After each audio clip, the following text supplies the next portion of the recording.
I'm sure you've heard the stories of true love and loss. Here's one that will touch your heart deeply.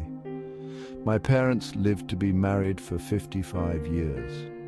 One morning, my mum had a heart attack and fell while making breakfast for Dad.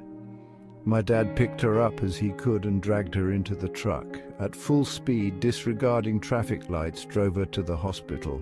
Unfortunately, she had already passed away by the time he arrived.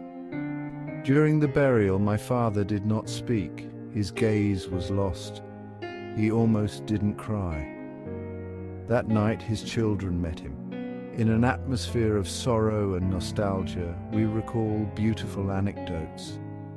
He asked my brother, somewhat of a theologian, to tell him where he thought Mum was at that moment. My brother started talking about life after death, and as to how and where she would be. My dad was listening attentively. Suddenly he asked to be taken to the cemetery. "Daddy, it's 11 o'clock at night. We can't go to the cemetery now." He raised his voice, and with a glassy look he said, "Don't argue with me, please. Don't argue with a man who just lost his wife of 55 years.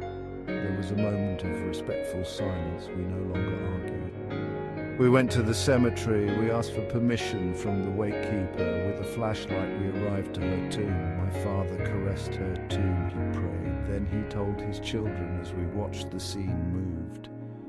It was 55 years. Do you know? No one can talk about true love if he has no idea what it means to share life with a woman. He paused and wiped his face. She and we were together in crisis. I switched jobs.